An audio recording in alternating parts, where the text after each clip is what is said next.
So, Dr. Paille, congratulations on your new book, and I hope many people in the industry read it.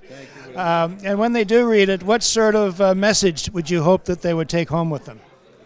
Oh, they should take home a message, simple message, which is in Canada, we don't have much sand, but we have much trees. And we have trees everywhere, almost.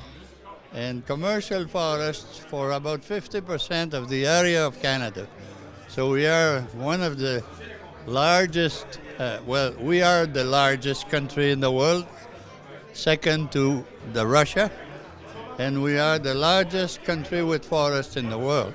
And we have a hell of a large number of lakes, and we have a large number of rivers, and we are not ready to have a lack of forests in Canada, even if we have a large forest activity. So the message is we should use the forest more than we have ever done. That's the message. And what, over the years, what big changes have you noticed in the utilization of the forest industry? We have been using trees that are smaller and smaller because when the overall forest activity started, it started south of Canada, close to the border, and it went slowly up north. So up north, trees are smaller. So at the moment, we do use smaller and smaller trees, which does create a problem because the cost of getting small trees is increased by unit volume. So this is not very good for any type of forest industry. But do you make any recommendations about how that forest resource can be utilized better? The intention of the book is not to make recommendations, but to sort of summarize what happened. And I think I did it quite good. Province by province, territory by territory, starting way back when the first white-faced people came around, up to now.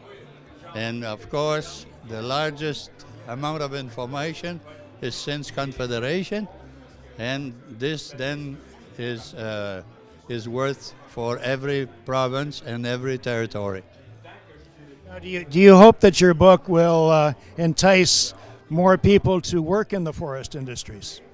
I don't think so, because I have noticed so far, it's still young because we launched the French version a year and a half ago.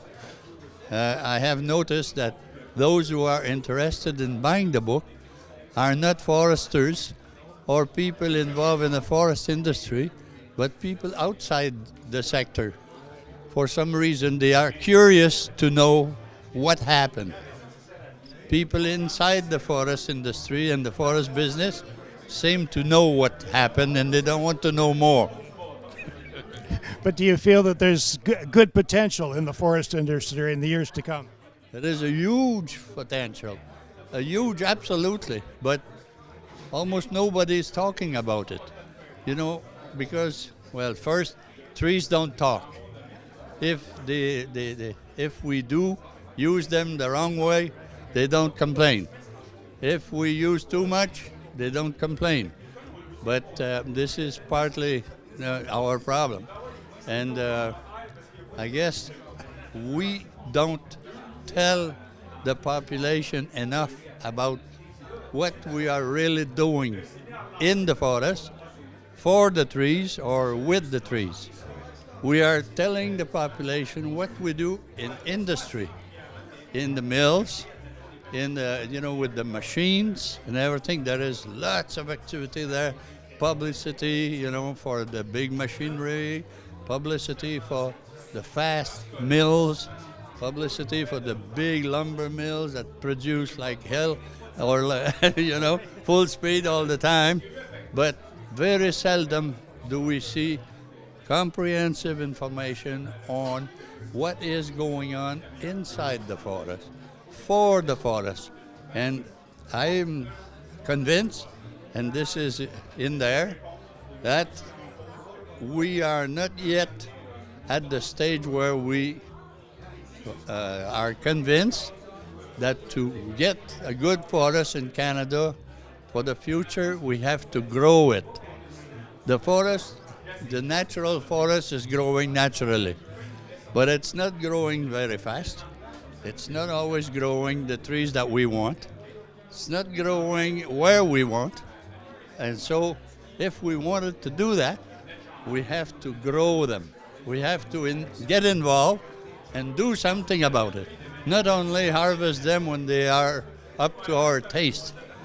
So this is a bit of what's in there concerning, a comment on the overall picture. Well, I hope this book will build awareness about those issues. Well, this is what I hope too. Okay, thank you. Thank you very much, sir. Okay. Thank you. Okay.